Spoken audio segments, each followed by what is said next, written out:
नमस्कार, स्वागत है आप सभी का। मैं हूं आपके साथ शाफनी पटनायक। बुलेटिन की शुरुआत करेंगे। उत्तराखंड सरकार दिसंबर महीने में प्रदेश में इन्वेस्टर समिट आयोजित करने जा रही है। सरकार का दावा है कि इस इन्वेस्टर समिट के जरिए उद्योगपति प्रदेश में 2.5 लाख करोड़ रुपए इन्वेस्ट करेंगे। इसको लेकर सरकार पूरी तरह से तैयारी में जुटी है। सीएम पुष्कर सिंह धामी इन दिनों लंदन के दौरे पर हैं।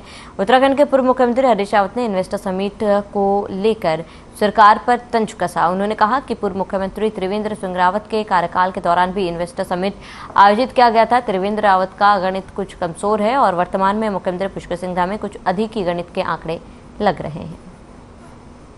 मैं धामी जी को आगे देखूंगा, क्योंकि त्रिवेंद्र सिंह रावत जी का गणित जरा सा कमजोर था, शायद उनकी ड्यूटी कम थी, तो कम का निवेश लाए थे, एनओवी किए थे, और ये ज़रा ज़्यादा लक्ष्य रखते थे। लेकिन जो पहला समिट हुआ था उसके बाद हमारे गांव भर की ज़मीनें बिक गई सारी। बंतरा रिजॉर्ट जैसे बने जो हमारे स्वाभिमान का डाका डालने का काम कर रहे हैं, गाँव गाँव की ज़मीनें बिक गई। अब भगवान से यही प्रार्थना है हमारी कि दूसरे समिट के बाद जो रही सही उत्तराखंड की ज़मीन और हमारी संस्कृति है वो बच जाए।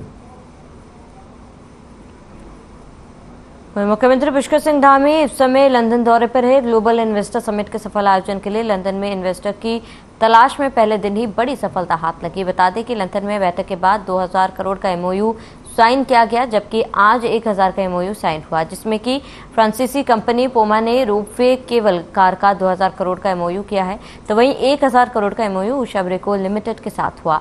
ग्लोबल इन्वेस्टर समिट पर भाजपा प्रदेश प्रवक्ता विपिन कैंथोला ने कहा कि उत्तराखंड के विकास के लिए सरकार बहुत गंभीरता से प्रयास कर रही है। दिसंबर माह में ग्लोबल इन्वेस्टर समिट का आयोजन होना है।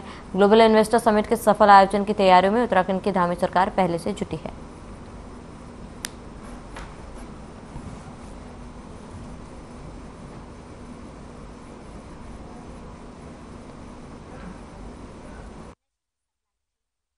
देखिए, कल माननीय मुख्यमंत्री जी ने बैठक की थी, वहां पे कई उद्योग घरानों से मिले थे और कल 2000 करोड़ रुपए के एमओयू साइन में, आज भी 1000 करोड़ रुपए के एमओयू साइन होने हैं। निश्चित रूप से जो उत्तराखंड के विकास के लिए जिस प्रकार से मुख्यमंत्री सतत प्रयासरत हैं, मैं कह सकता हूं कि आने वाले दिसंबर में जो ग्लोबल मीट है उसमें तमाम जो लोग हैं, जो उद्योग घराने हैं, उत्तराखंड की ओर आएंगे। उत्तराखंड के इन्वेस्टर समिट में अपना सहयोग कर यहाँ पर किस प्रकार से बेहतर काम हो सकते हैं, किस प्रकार से टूरिज्म में बेहतर काम हो सकते हैं, किस प्रकार से धर्माटन में बेहतर काम हो सकते हैं, रेलवे में बेहतर काम हो सकते हैं, एयर कनेक्टिविटी बेहतर काम हो सकते हैं, होटलियर में बेहतर काम हो सकते हैं। सभी क्षेत्रों में हमारी सरकार उद्योगपतियों से वार्तालाप कर रही है। इसी क्रम में माननीय मुख्यमंत्री जी का जो लंदन दौरा है, मैं कह सकता हूँ सफल दौरा होने जा रहा है और इसका बहुत बड़ा फायदा उत्तराखंड को मिलने वाला है।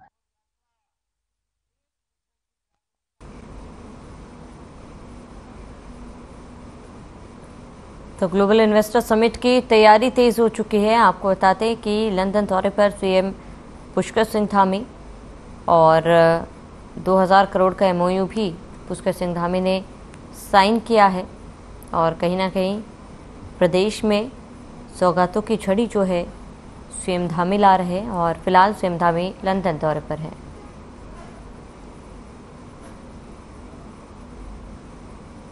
राजकीय शिक्षक संघ उत्तराखंड कार्यकारिणी के आह्वान पर चमोली में शिक्षकों ने काली पट्टी बांधकर कार्यों में जुटे। शिक्षकों का आरोप है कि सरकार ने उनकी मांगों को दरकिनार किया है, जिसके विरोध में काली पट्टी बांधी गई। शिक्षकों का कहना था कि उनके हितों की विभिन्न मांगों को लेकर उनके संगठन के शिक्षा मंत्री के साथ बैठक हुई थी, जिसमें उनकी मांगों के प्रस्ताव सरकार को भेजकर सकारात्मक कार्रवाई किए जाने का आश्वासन दिया गया था। समय बीतता गया लेकिन सरकार की ओर से कोई कार्रवाई नहीं हुई, जिसके चलते उन्हें ये कदम उठाना पड़ा। अगर उनकी मांगें नहीं मानी गई तो आने वाले समय में वे लोग बड़े आंदोलन के लिए मजबूर होंगे।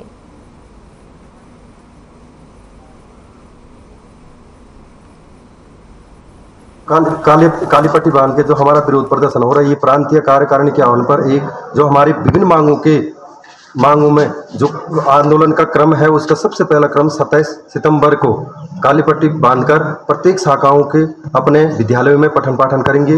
सरकार द्वारा जो हमारे विभिन्न वे बहुत सालों से जो प्रमोशन रुके हुए हैं, प्रधानाचार्य विहीन सब प्रत्येक ब्लॉकों में जो विद्यालय चल रहे हैं और LT से प्रमोशन नहीं हो पा रहे हैं, आदि मांगों पर सरकार बार बार आश्वासन दे रही है, लेकिन उन पे आज तक अमल नहीं कर पाई और बार बार इस मामले में, प्रमोशन के मामले में शिक्षकों के पाले में गेंद फेंकी जा रही है और उस पर समाधान नहीं हो पा रहा।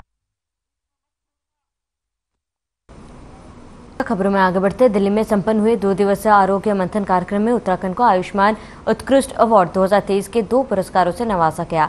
केंद्रीय स्वास्थ्य मंत्री डॉक्टर प्रमुख मांडविया ने राज्य के स्वास्थ्य सचिव डॉक्टर R राजेश कुमार को आयुष्मान उत्कृष्ट अवार्ड 2023 से सम्मानित किया है। केंद्र सरकार ने आयुष्मान क्लेम सेटलमेंट और डेली क्विक ऑडिट सिस्टम के सफल क्रियान्वयन के क्षेत्र में उत्तराखंड को इस राष्ट्रीय पुरस्कार से नवाजा गया। आपको बता दें कि उत्तराखंड में आयुष्मान योजना कार्ड धारकों को 5 लाख तक मुफ्त इलाज देने के लिए 248 अस्पतालों को सूचीबद्ध किया गया, जिसमें 102 सरकारी जबकि 146 निजी अस्पताल शामिल है।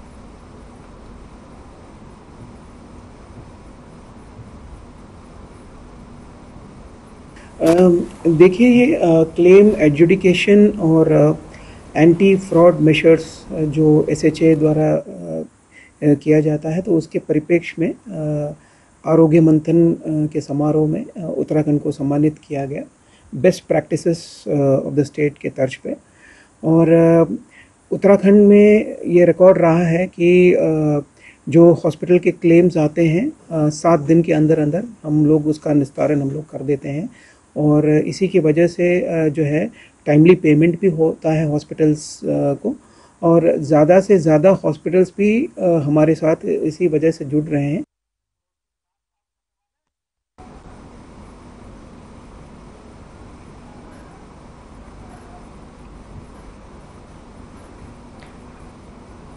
मैं आपको बता दें कि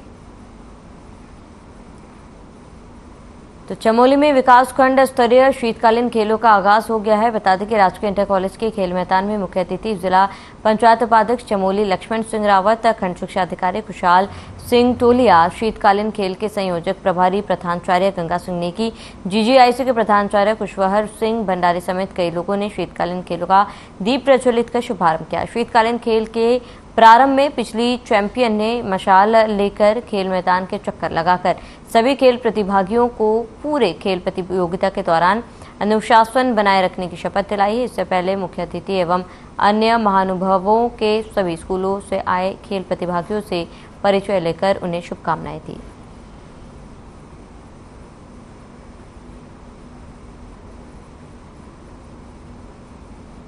शीतकालीन खेल प्रतियोगिता चली है राजकीय इंटर कॉलेज नारायणगढ़ में। उन समस्त छात्र छात्राओं को मैं ढेर सारी शुभकामनाएं देता हूं और निश्चित रूप से शिक्षा के साथ खेल बच्चे के बेहतरीन भविष्य के लिए बहुत ज़रूरी है और उनका यहाँ से करियर भी सुधरता है। स्वस्थ शरीर के लिए तो ज़रूरी है, लेकिन जो करियर का सबसे बड़ा है तो निश्चित रूप से मुझे विश्वास है कि हमारे यहाँ नारायणगढ़ से, इस ब्लॉक से भी बच्चे आगे निकलेंगे, जिला स्तर पे निकलेंगे, प्रदेश स्तर पे निकलेंगे और राष्ट्रीय स्तर पे वो निकलेंगे यहाँ से। तो शीतकालीन खेलों का आगाज हो चुका है और खेल मैदान में इसका आयोजन किया गया था और बड़ी संख्या में बच्चों ने इसमें प्रतिभाग किया। 437 खिलाड़ियों ने इस प्रतियोगिता में भाग लिया है और चमोली में इसका आयोजन किया गया था। शीतकालीन खेल मैदान में प्रतियोगिता उत्तराखंड के पूर्व सीएम हरीश रावत ने केंद्र सरकार पर निशाना साधा और देश में फिलहाल जो आर्थिक अवस्था है उसको लेकर जमकर निशाना साधा है। उत्तराखंड के पूर्व सीएम हरीश रावत ने केंद्र सरकार पर निशाना साधते हुए कहा कि आर्थिक हालातों पर केंद्र को घेरा और कहा कि जो विकास का मॉडल केंद्र ने दिखाया वो खोखला साबित हुआ है। पूर्व सीएम हरीश रावत ने कहा है कि कांग्रेस सत्ता में आई तो आर्थिक न्याय कर पर कार्य करेगी। साथ ही उन्होंने कहा है कि केंद्र सरकार की जो आर्थिक नीतियां हैं वो केवल अमीरों के लिए ही है। केंद्र और राज्य सरकार अप्रत्यक्ष रूप से आरक्षण को खत्म कर रही है। सरकारी पदों को ना भरना भी आरक्षण को खत्म करना है।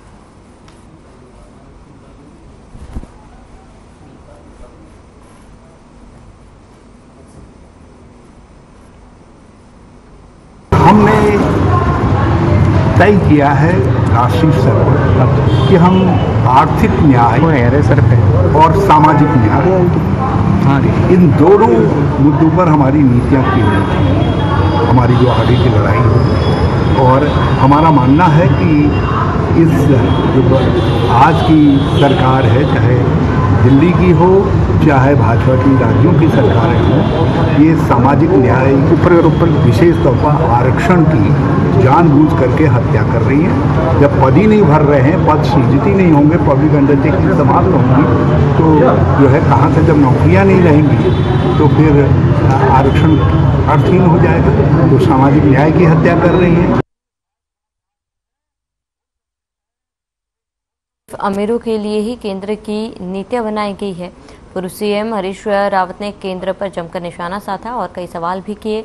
उन्होंने कहा कि खोखला साबित हुआ विकास मॉडल के नाम पर कोई भी विकास देश के साथ साथ प्रदेश में नहीं दिख रहा है।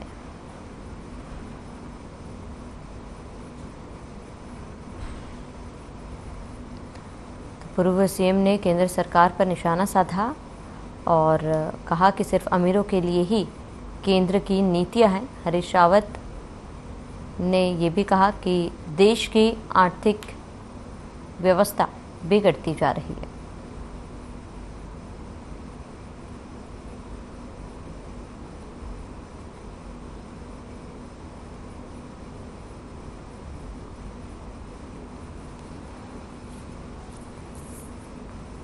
तो उत्तराखंड के पूर्व सीएम हरीश रावत ने केंद्र सरकार पर जमकर हमला बोला। उन्होंने देश के आर्थिक हालातों पर लेकर केंद्र सरकार को घेरा।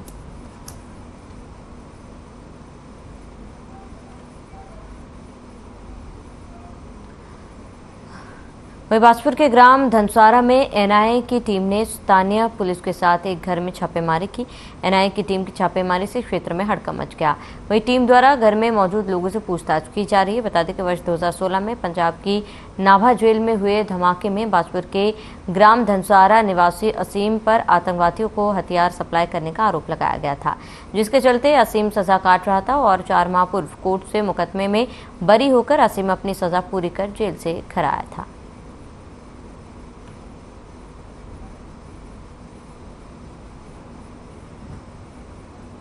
विगत 2 दिन से एनआईए की टीम द्वारा मेरे संपर्क में रहा था एंड कुछ हाई वैल्यू इनपुट्स था। High value inputs regarding some nexus between criminal gangs and some organisations. कुछ ऑर्गेनाइजेशंस के साथ क्रिमिनल्स का नेक्सस था, जिसमें यहाँ पर नाभा जेल ब्रेक में एक आदमी छूट के आया है। तो उसके द्वारा इस नेटवर्क में इन्वॉल्व होने का काफ़ी लॉजिस्टिक्स सप्लाई करने का, इन सब के बारे में काफ़ी इनपुट्स था। 2 दिन से वो इन्फॉर्मेशन हमें शेयर कर रहे थे। एंड चलिए इसी के साथ इस बुलेटिन में फिलहाल मैं सदैव देश प्रदेश के तमाम बड़ी खबरों के लिए बनी रहे हमारे साथ।